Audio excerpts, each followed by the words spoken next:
Hello everyone, my name's Jonathan, and for my PhD, which is supervised by Clive and Yanis, I'm looking at climate-smart forestry as policy and practice innovation, and I'm really excited to present my research to you today. Forests are facing increased threats from changes in the climate, meaning that greater action is required to protect them. This has led to climate-smart forestry, also known as CSF, which is a new emergent paradigm that ensures that forests transform, adapt to, and mitigate climate-induced changes, and the concept is currently evident in the science, policy, and practice communities. Additionally, within these communities, CSF has already started to be mobilised and is gaining support. I've included key details about the UK commercial forestry sector in box number 2 on the left-hand side of my poster, as this is where my empirical work will be taking place on the ground at these commercial forestry companies.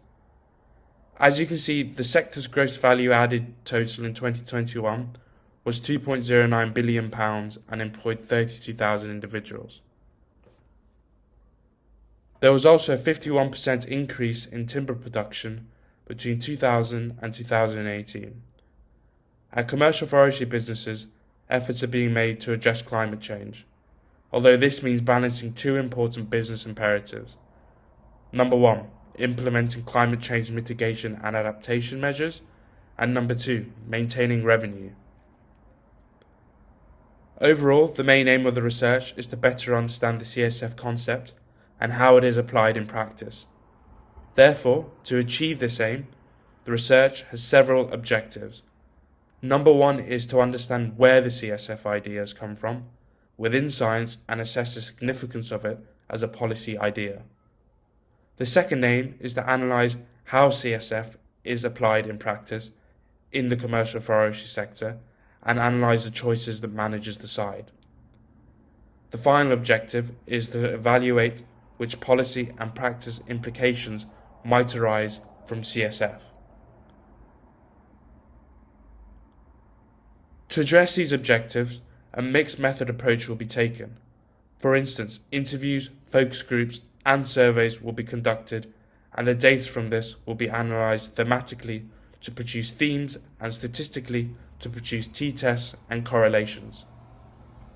Choice modelling is a key research method of this work.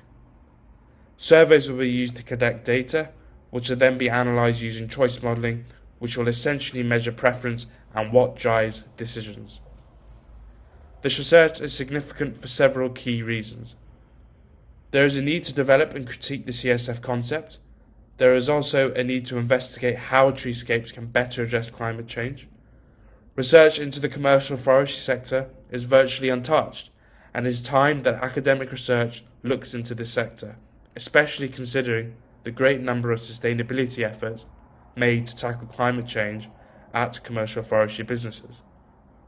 Lastly, we need to really start looking at the economic impacts associated with implementing sustainability efforts in the commercial forestry sector. I also expect this work to have research outputs in the form of collaborations, engagements, and knowledge generation. Thank you very much for listening.